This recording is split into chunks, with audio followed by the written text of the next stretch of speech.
Good evening, good day, wherever you are in the world. My name is Maureen, and I want to welcome you to the Tuesday World Meditation. And before we begin, I'd like all of us to surround and protect ourselves with the love and the grace of God before we enter this sacred space together.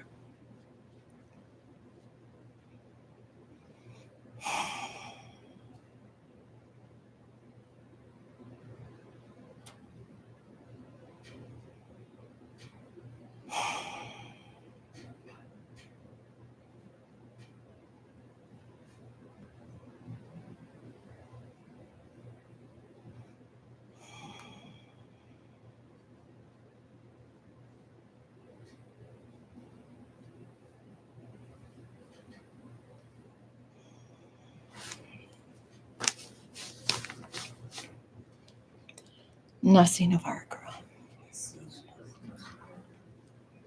Okay, tonight is a very special time. It's the new year. It's a time when we look on the past, we look back at the past and see what we've accomplished or haven't accomplished. And it's a really special time to look forward to the future and make some plans to maybe make some changes in our lives. And normally at this point in the World Meditation Service, we read a passage about practice. I'm going to diverge from that a little bit, and I'm going to tell you something a little bit about my practice. Last year, about this time, I started feeling what I guess you would call the need of the soul. And I was looking at everybody making New Year's resolutions, and I knew that I had made many of them in the past, and none of them had gone anywhere, really, other than maybe a month or two if I was lucky. So I wanted to do, but something was really calling me to do something different. And I couldn't figure out what that was initially. But then I remembered, as I was sitting there trying to decide what to do for the next year, I remembered a quote that Marshall had spoken, and I looked it up. And he said, "Usually the first big experience of knowledge is the knowledge of holding you back. From heaven's perspective, restraint is the most important thing. Without this, real promise for you fades. If you cannot be restrained, you cannot be guided. It is the experience of being moved to do something or moved not to do something. It is the experience of irrational restraint. It is the experience of foreseeing something and knowing something and then having it happen. It is the experience of being moved to go somewhere, to do something, to associate with someone, or to disassociate from someone." This particular quote really stuck with me, and I thought, if restraint is the most important thing, then I better pay attention. So I decided that I was going to spend 2019 focusing on restraint. And then I was like, okay, where do I begin focusing on restraint? So I decided that I was going to do a little research first. So I don't know if you know it, but if you go to the New Message website, newmessage.org, which most of you probably already know, in the upper right-hand corner, there is a search field, I guess you would call it. And I put in the word restraint. And up came tons and tons of quotes and passages on restraint. And I dutifully copied and pasted them into a document, which ended up being about 20 pages long. And I felt pretty good about myself. And then I thought, well, that really is no good unless I implement it. So I started trying to figure out how I was going to implement it. And the first thing I did was try to focus on the restraints that I knew about. I mean, I know that if I eat too much, I'm going to gain weight. I mean, I know that if I don't go to bed on time, I'm going to be tired and dragged in the morning. I mean, those are kind of things that we've learned from experience to do, and hopefully do them and not be lazy about them. And then I started thinking of relationships. And how do I apply relationships to restraint, and what I say and what I don't say, and then what I do and what I don't do. And I started paying attention to that. And it's amazing that when you start focusing on something like this, the universe brings you these opportunities to focus on them. So I focused on them for a while, and I was really interested in the insights they gave me. And some of them, I got some really decent insights into myself and my motivations of why I said something or didn't say something, why I was angry, and why I didn't stop saying something because I was angry. What was the motivation under my anger? Anyway, to make a long story short, focusing on restraint really helped me kind of get some insight into myself. Then I started watching other people. And I thought, wow, that person, if they hadn't said what they said, it probably would have been a good thing. And watching what other people did. And that kind of gave me some insight into behavior. And then there was something deeper that I started realizing, that I looked back at this quote, and it talked about experience of irrational restraint. What is irrational restraint? And then I recalled a couple of incidences that I remembered. One was about this woman who was about to enter a bank. I heard this in the news. And she said as she put her hand on the bank door, she had this feeling that she should not open the door and go in. That was an irrational restraint. And she very quickly dismissed it, walked into the bank, and she became a hostage in a bank robbery. There are people who have survived plane crashes who said, I had this feeling that I shouldn't get on the plane. But they dismiss it. It's like a whisper.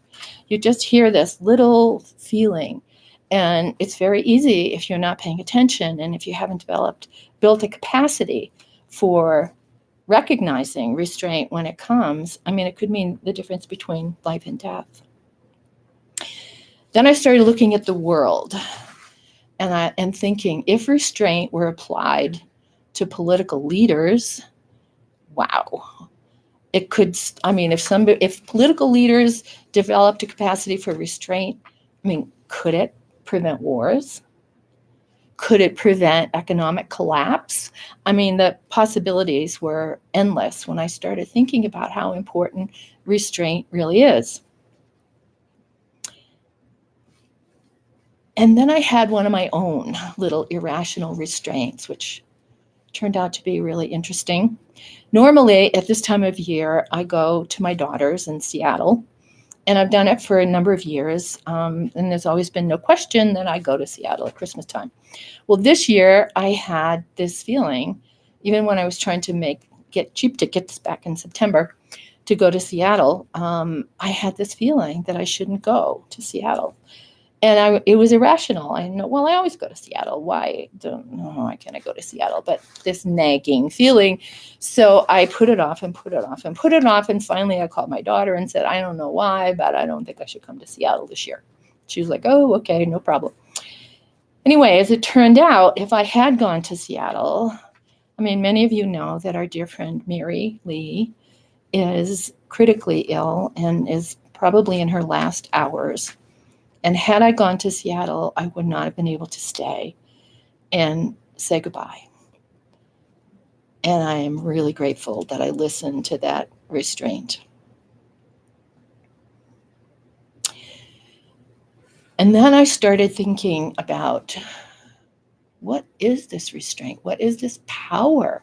There is power behind this restraint. There is intellect behind this restraint. And that, people feel it, but I guess many people don't recognize that there is a plan behind this restraint. This intellect knows us, knows our situation, and if we can follow it and trust it, it's there to implement a greater plan that we don't really know about. But if we can trust it, it will always bring us to the good. So now it's 2020. It's January 1st, tomorrow. So what do I focus on now? Do I continue to focus on restraint? Yes, because I'm just a baby at it. But I feel like I need to take it to another level. So what do I need to do? Well, I tossed and turned and dreamed and like read quotes and all that kind of thing, and came up with the thing that I need to focus on for 2020 is stillness. Stillness and consistency. Consistency for the obvious reasons that I am not as consistent as I should be. Stillness because I have read some quotes. Well, first let me read you one on consistency. It says, therefore, I should have written down where I got this quote, but next time I'll tell you. Therefore, take the steps to knowledge, follow them slowly, move consistently. Neither race ahead nor fall behind. Consistency here is important, for consistency enables you to learn at a pace that keeps you moving forward. Good thing. Here you will not exceed your capabilities. Here you will not miss anything that is important. Here you will not be sluggish, idle, inconsistent. Consistency in following the steps to knowledge, in following a preparation that you did not invent or design for yourself, will give you greater consistency in all other aspects of your life and will enable you to be one person, the same person in all situations. Then you will no longer be a conglomeration of a splinter personality. You will become one person with one focus and one orientation. I think the thing that really stood out for me is that once you focus on consistency and steps to knowledge, it builds consistency in all aspects of your life. So that's one thing that I'm going to focus on. But then the stillness, I started doing my little research like I did with the restraint. And do you know that there are 328 references to stillness in steps to knowledge, just in steps to knowledge? And 7 of those steps speak of stillness and being still. There's stillness. In stillness, all things can be known. In fact, there are 2 steps that say that. Step 9 and step 285. Stillness is my gift to the world. I carry stillness into the world. Today I practice stillness. Today I will be still. 2 steps that say that. Step 8 and 143. And there's gads of important stillnesses throughout the new message. And I found one recently in the Pure Religion in the chapter called The Sacred. And it was to experience this, which they meant the sacred, you must learn to be still.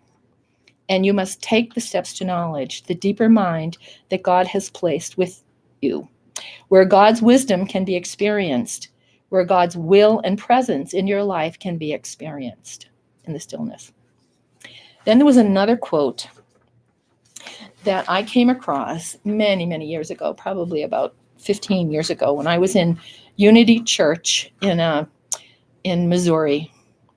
And in their little chapel, they have this tiny little chapel, and one wall is totally blank except for this one quote: "Be still and know that I am God." It's very powerful when you're sitting there and staring at this quote. And to me, that quote, it says, is really saying, be still and feel my presence. And that was powerful. So my challenge to you all, if you want to pick up a challenge, is to find something that speaks to your soul in the new message and focus on it for the year 2020. I mean, there are so many things you could focus on. I mean, there's serving others and forgiveness and compassion and releasing judgment and trust and exploring ambition. I mean, there are just endless things that will resonate. I mean, it doesn't have to be restraint and stillness, because that's what resonated with me, but there may be other things. You know, the story of the 3 blind men that are handling the elephant, one's on the leg, one's on the trunk, one's on the tail. I mean, they're all having a different experience, but they're really feeling the same thing, the elephant. So pick something if you're up for the challenge. And maybe down the road, maybe at the encampment, if any of you in the online world are coming, we could talk about it. I think that would be nice and share our experience. So with that, I think it's time for us to enter a 30-minute meditation. So think about your step, take time, and let's enter stillness together.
Nasi Navari Karam.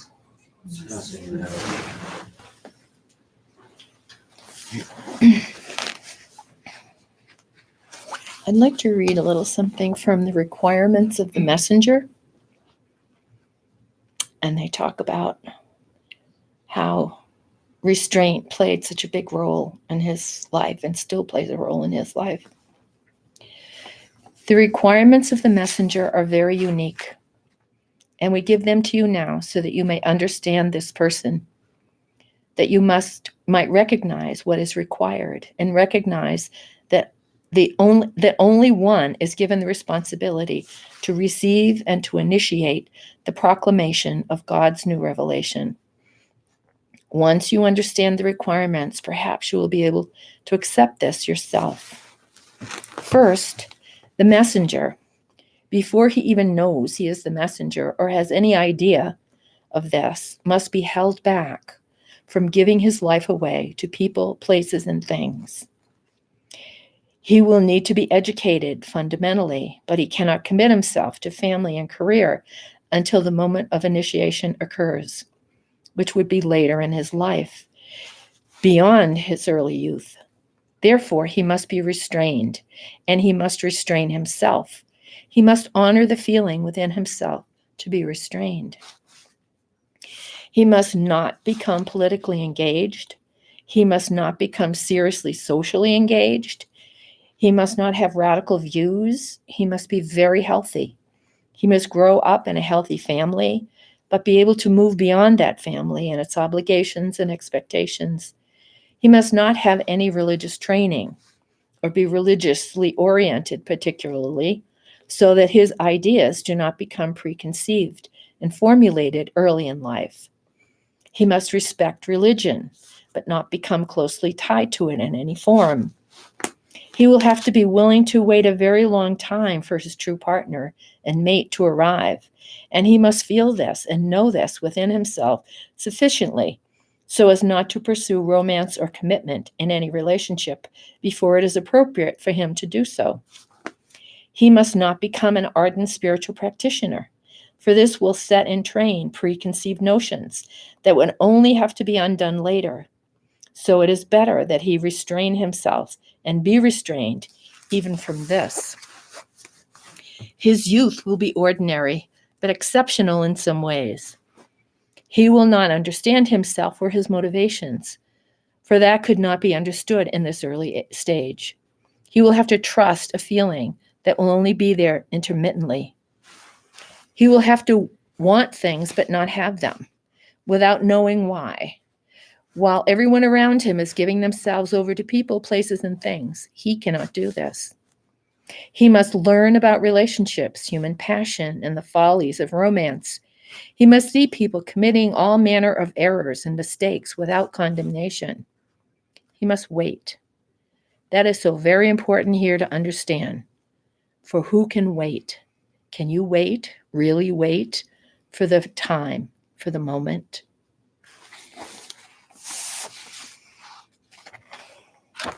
So let's take a moment and send our gratitude and our love and respect to Marshall, who has practiced restraint his whole life. And we are the recipients of that gift.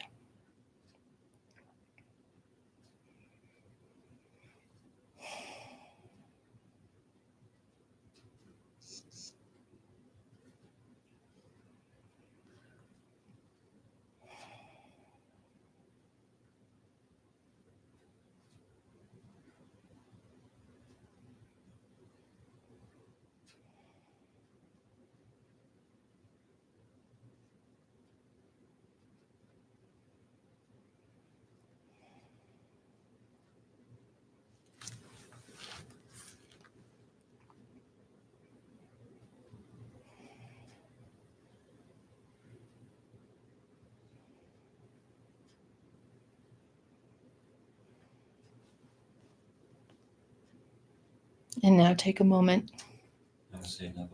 and bring anyone into your life that you feel you'd like to surround and protect with the love and grace of God.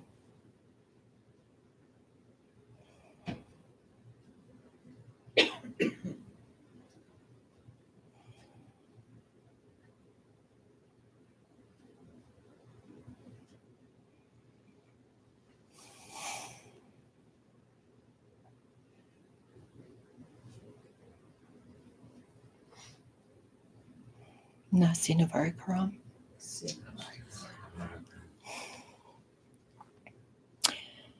Well, we're headed into the new year, folks.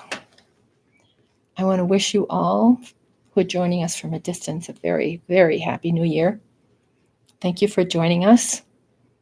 May you have a very productive new year, and may knowledge be found in all the nooks and crannies of your life this year. Bless you. Thank you. Good night.